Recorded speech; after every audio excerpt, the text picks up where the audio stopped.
სახელითა მამისათა, დადისათა და სულისა წმინდისათა.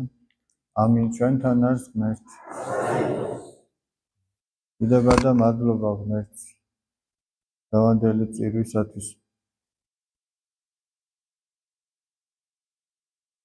ჩვენ სანამ 60 ქულოს წავიკითხავდით, გადავიქნამ ასეთი წარდგომა წარმოთქვა და მგალობლებმაც იგალობეს. უფალმან ძალიერსათვისა მოსცეს, უფალმან აკურთხოს ერითვისი მშვიდობით.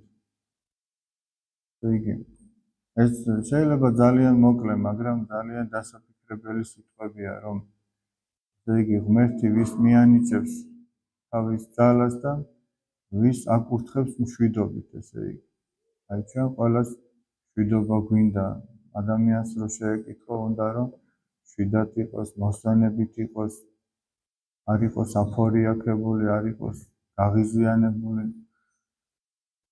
და სწორედ ამის პასუხს ჩვენ გვეუბნება დავითმა ფსალმუნი. საერთოდ ფსალმუნში ძალიან ბევრი რამ არის ისეთი და შეიძლება ითქვას, რომ ფსალმუნი თვითონ არის მთლიანად ეგეთი, რომ ადამიანის სულის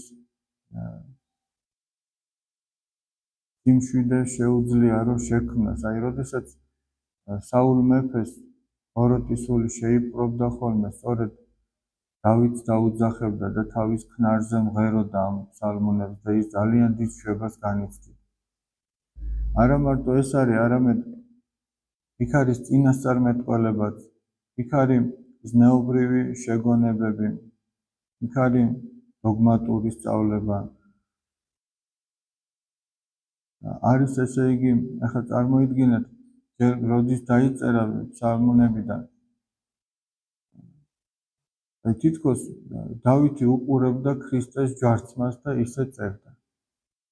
ფსალმუნში ისე აღწერილი, რომ როგორ იქნებოდა ჯვარცმული, როგორ იქნებოდა ყოვლადწმინდა ღვთისმშობელი ჯვართან მდგარი, როგორ უსამართლოდ იქნებოდა დასჯილი და ასე შემდეგ. წმინდა მამა ბასილი დიდი ამბობს, რომ ჯობიაო მზე არ ამოვიდესო, ვიდრე ფსალმუნი არ იქნას წაკითხული. იმდენად დიდ მნიშვნელობას ანიჭებდნენ ყოველთვის ფსალმუნის კითხვას. აი ამბობს წმინდა მეფე დავითი, რომ უფალმან ძალიერსათვისა მოსცეს, უფალმან აკურთხოს ერითვისი მშვიდობით. ესე იგი, ჩვენ თუ გვინდა რომ ღვთისგან ძალა გქონდეს სიკეთის კეთების თუ სათნოების მოხვეწის, უნდა მისი ერი ვიყოთ. აი ეს არის გამოსავალი. მისი ერი უნდა ვიყოთ. ახლა ჩვენ რო დავფიქრდეთ, აი თუნდაც კონკრეტული ადამიანი, მე ჩემი ცხოვრების წესით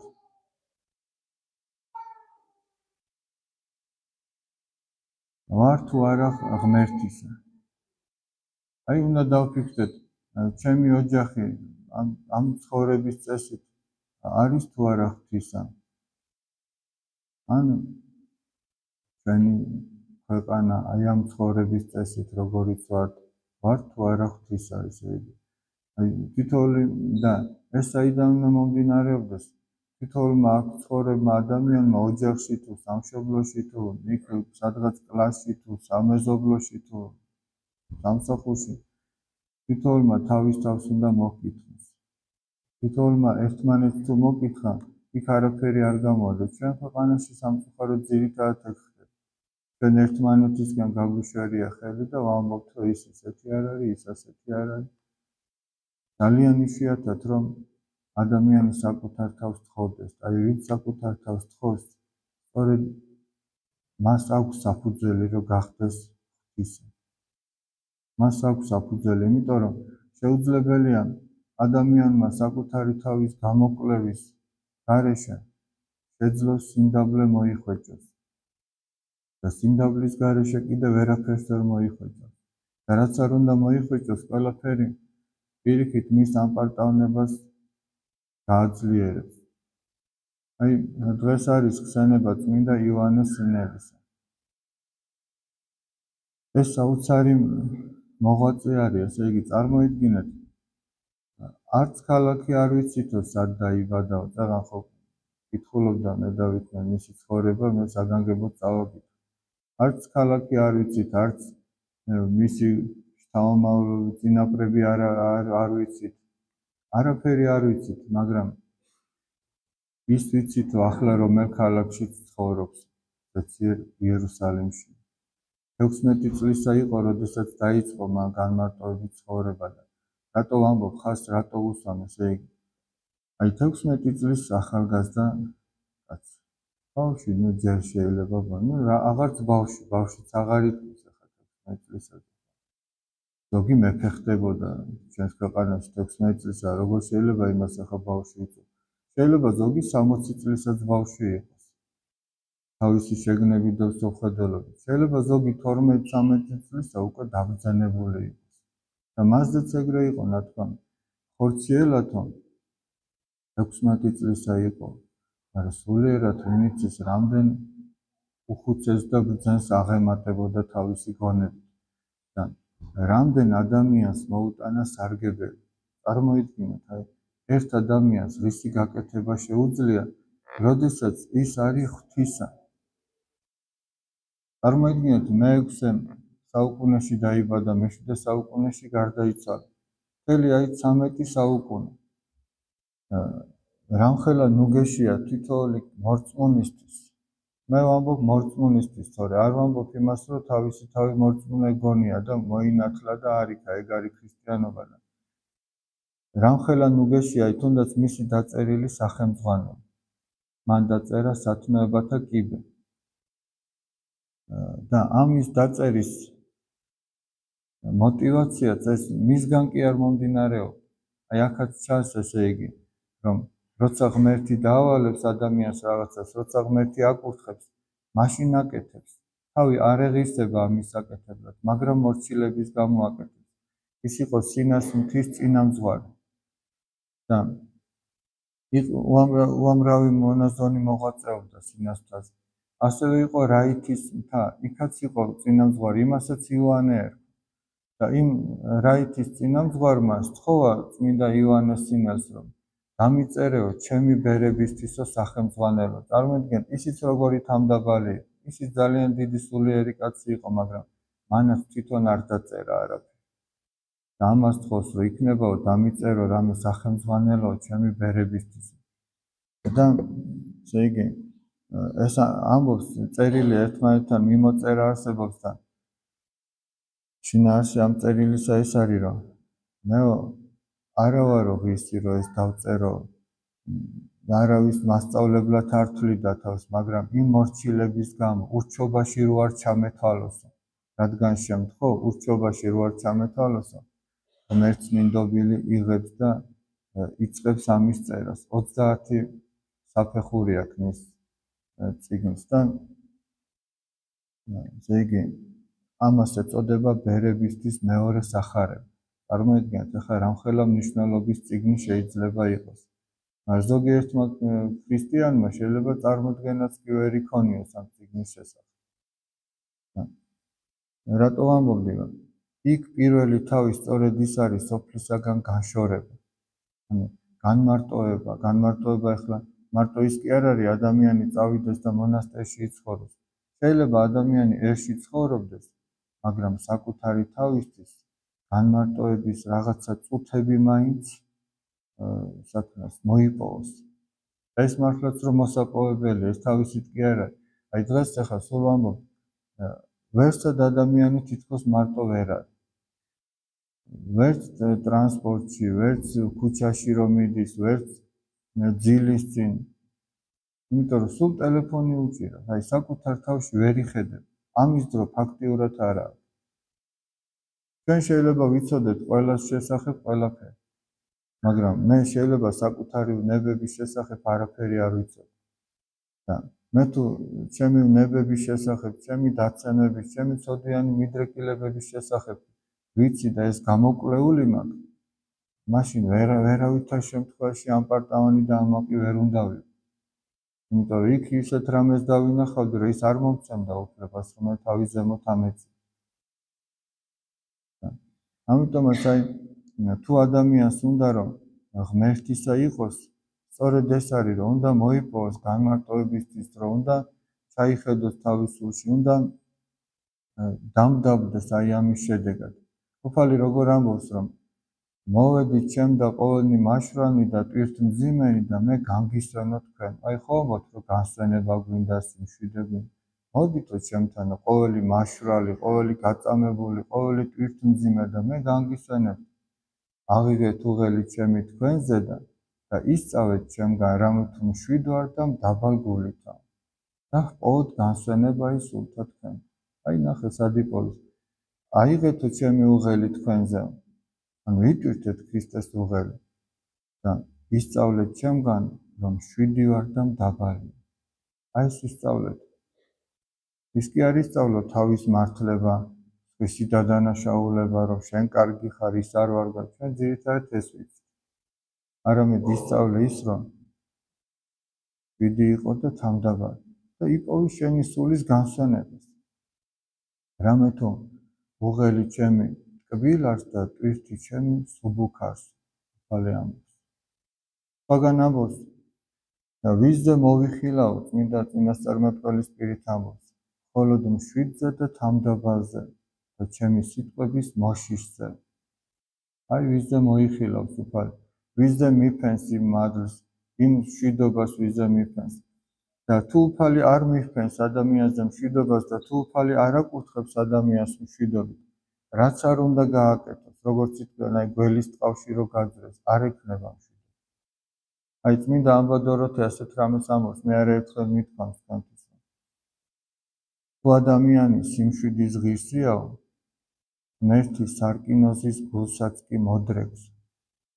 მაგრამ თუ მშვიდობის ღირსი არ არის, ამ წუთის სოფელში 60-ს რომ მოიწყოს, მშვიდობა მაინც არ ექნება.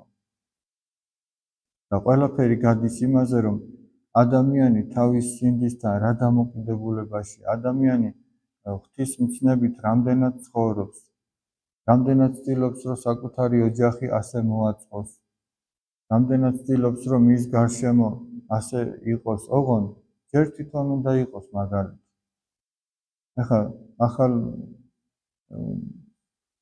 მოსულ ადამიანს ეკლესიურად რო ცხოვრებას იწყებს, ასეთი რამეს ჩვევია ხოლმე. ალბათ ჩვენ თავზეც გამოგვიცდია, რომ რაღაცას გავიგებთ, მერე გვინდა რომ მივიდეთ ოჯახში უთხრათ ეს ასეა, ის ისეა. გვინდა რომ თითქოს ყველას რაღაცა ჭკუა ვასწავლოთ, რაღაც დავარიგოთ. მაგრამ ეგ იმას ნიშნავს, რომ ადამიანი აპარტავანი ჯერ საკუთარ თავს არ იცნობს, გონია რომ თვითონ უკვე რაღაცას აკეთებს და ახლა უნდა რომ სხვებსაც რაღაც ასწავლოს. ჯერ კაცმა თვითონ უნდა ისწავლოს. თუ გინდა რომ ადამიანს, ესე იგი, მოწყალება ასწავლო, ჭუბით კი არ უნდა ასწავლო, მაგალითით უნდა ასწავლო. თუ გინდა ადამიანს სიწმინდე ასწავლო, შენ უნდა იყო ადამიანი ესეთი წმინდა, სიმშვიდეც ესე უნდა ასწავლო, მიტევებაც ესე უნდა ასწავლო. ჯერ ჩვენ თვითონ უნდა მოვაწყოთ ჩვენი თავი, ესე იგი და იძულება მხოლოდ და მხოლოდ შეიძლება საკუთარი თავის. მეტი არავის იძულება არ შეიძლება. ამიტომაც აი დაუბრუნდები ისე სიტყვებს, რომ უფალი აკურთხებს თავის ერს მშვიდობით, უფალი ძალას მიანიჭებს თავის ერს. ოღონდ ჩვენ უნდა ვეცადოთ, რომ ღვთისანი ვიყოთ. ჩვენ უნდა ვეცადოთ, რომ ღვთისმცნებებით ვიცხოვროთ ყოველდღიურად. ჩვენი ყოველი ნაბიჯი, ყოველ გადაწყვეტილებაში ღვთისნება უნდა გამოიძიოს ადამიანი. იმიტომ რომ საკუთარი ნება ადამიანს დაღუპვისაკენ მიუძღვის. იმიტომ რომ ჩვენი ნებაც დაცემულია. ჩვენ არ გვინდა ხშირად ის, რაც საჭიროა. და ამიტომაც ადამიანმა ღვთისნება უნდა გამოიძიოს, ოღონდ მიუკერძოებლად, პირუთნელად. თორემ ისე ყველას თავისი სიმართლე აქვს, ყველა თავის მოქმედებაში მართალია, მაგრამ გულის სიღრმეში ყველა მიცის, რომ იქ, სადაც მართალი გამოჩნდა, იქ სულაც არ იყო ის მართალი. და იმ სინდის ვერაფერს ვერ უზავ. და თუ სინდისი სადღაც რაღაცაში გამხელს, ყველამაც რო გაგამართლოს, მაინც მშვიდობა არ გექნება. იმიტომ რომ ის, რომელიც მართლაც მშვიდობას განიცებს, ის უარზეა რომ ეს გქონდეს. ის არ გეუბნება რომ შენ კარგად უნდა იყო. ამიტომაც კარგადაც ვერ ახ. ერთადერთი რაც ამისაგან გაგათავისუფლებს ადამიანს, არის ის, რომ შენდობა ითხოვ ღვთისაგანაც და შენდობა ითხოვ ადამიანებისგანაც. ოღონდ შენდობა ითხოვ არა ისე, რომ მე მართალი ვარ, მაგრამ მოდი ჯანდაბას ვიქნები მტყუანი, რომ თან ეგ ორგულება, თან გინდა რომ მართალი იყო და თან ესე იგი შენ ვითომ თავი დაიმდაბლე და ვითომ თავდაბალ შენ უნდა უთხარო, მე ვარ დამნაშავე. მე დავაშავე და არ დააშავე. არის რომელიმე უსიამოვნო საქმე ისეთი, რომ ერთი ცამდე მართალია და მეორე ამთლად დამნაშავე, ხო არ არის ესე. ყველაფერი მაინც შედარებითი. ამიტომ შენ ხო დააშავე, მეტად თუ ნაკლებად ხომ დააშავე. ამიტომ ითხოვე შენდობა და განეშვა. ითხოვე და მოერიდე იმას, რომ ვისი გულით დამშვიდეს. აი ღვთის ადამიანი ესე იქცევა. ჯობია რომ თვითონ დარჩეს დაზარალებულად, ვიდრე მის გამო სხვა დაზარალდეს. ჯობია თვითონ დარჩეს ნაწყენად, ვიდრე სხვა დარჩეს მის გამო. ესეც პავლემოციქულის სიტყვები. რატომ არ არჩევთო დაზარალებულად დარჩენას? რატომ არ არჩევთ ნაწყენად დარჩენას? იმიტომ რომ ვინც ნაწყენად დარჩება იმისთვის, რომ სხვას არ აწყენინოს, ვინც თავს დაიზარალებს იმისთვის, რომ სხვა არ დააზარალოს, ეგ არის ღვთისა. ეგ არის ღვთის შვილი, ეგ არის ღვთის ერი.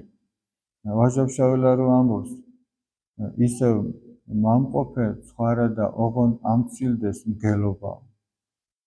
ეგ არის ქრისტიანი ხო ცხვარს მიამსგავსა ქრისტემ.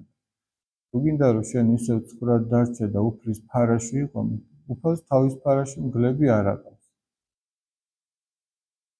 არც თხები არ აყავს ურჩები, არამედ ყავს მორჩილები, რომლებზეც ამბობს, რომ ჩემმა ცხრებმაო, ჩემი ხმა იციან და ისინი გამომყვებიან. და რა არის მისი ხმა, მისი სიტყვა? ეს სახარება. თუ ადამიანმა იცის სახარება და მას მიყვება, ესე იგი ის უფლის ფარაშია, ესე იგი ის უფლისაა. თუ ადამიანმა სახარება არ იცის და ამა თუ იმ ექსტრემ სიტუაციაში აქ ღვთის სიტყვა რას ამბობს, ვერ იხსენებს, ვერ იგებს, მაშინ არ ესმის ღმერთის ხმა მას. და თუ არ ესმის როგორ გაყვება და თუ არ გაყვება უფლის ფარაში როგორ არის და უფლისა როგორ არის, მაშინ არ არის უფლის. ამიტომ ესე იგი რა არის საჭირო, რომ ადამიანმა იცოდეს ღვთის მცნება, ცდილობდეს რომ მისდიოს ამ მცნებას. თუნდა რომ ღვთის ფარაში იყოს და თუ სადღაც ფეხი წამოკრა და წაიბორწიკა, თუნდაც დაეცა. თუნდაც ძალიან მძიმედ დაეცა. ამას აცნობიერებს და ნანობს, ის კვლავ უფლის ფარაშია და კვლავ უფლისა. მაგრამ თუ ადამიანმა ეს არ იცის და ამაზე არ ფიქრობს, მაშინ უფლისა ვერ არის. და თუ უფლისა არ არის, მაშინ ღვთისგანაც არ უნდა ითხოვდეს, არც სიმშვიდეს, არც წყალობას და არაფერს. თუ ადამიანი ეშმაკის სკუაზე დადის, ღმერთს რატო ადანაშაულებს, რომ ღმერთო, რატო ესე კარგად არა ვარ და ისე კარგად არა ვარ. ჩვენ უფრო ეშმაკს უსმენთ სამწუხაროდ, აი ჩვენს გონებას უსმენთ, ჩვენს რაღაცა ცოდვიან მიდრეკილებებს ვამართლებთ და მერე ისევ ღმერთს ვადანაშაულებთ, რომ ღმერთო, რატო ვარ ესე ცუდად. ამიტომ აი თითოეულმა ჩვენთაგანმა ჩვენი თავი უნდა დავადანაშაულოთ, თუ ისე ვერა ვართ, როგორც გვინდა რომ ვიყოთ. მეტი არავინ არ უნდა დაადანაშაულო, იმიტომ რომ მეტი არავის ბრალი არ არის. დედამიწაზე სხვა რო არავინ არ იყოს და მარტო ისეთ ერთი ადამიანი იყოს, მას მაინც ესე მოუვიდოთ. იმიტომ რომ ის მისი ბრალია, რაც მე. ახლა საავადმყოფოში მარტო ერთი პაციენტი რო იყოს და ექიმი სხვა წამას დაუნიშნავს და თუ 100-ია, მაშინ სხვა წამას.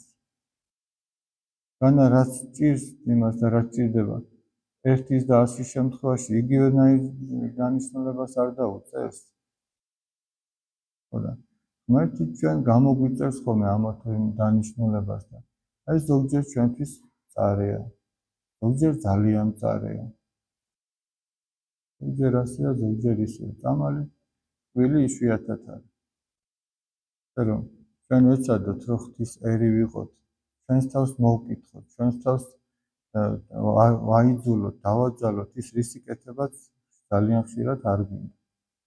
არ გვინდა პატიება, არ გვინდა დათმობა, არ გვინდა სხვისი მოსმენა, არ გვინდა სხვისი ტკივილის გაზიარება შე შემთხვევაში. არ გვინდა ესე იგი რომ სხვას ჩვენზე უკეთესი წარმოჩნდეს. არ გვინდა რომ სხვის აზმა გაიმარჯვოს და ჩვენი თუნდაც მცდარი ვერ გავიტანოთ. ჩვენი როა, იმიტომ უნდა გავიტანოთ. ასეთი რამდენი რამე გვახასიათებს. ესე ადამიანი მშვიდობას ვერ მოიპოვებს. ეს არ არის ის ადამიანი. მერთმა ძალა მოგწეს რომ ის ფარაში ვიყოთ და მისები ვიყოთ, მისნი ვიყოთ. ჩვენთან არის ღმერთი.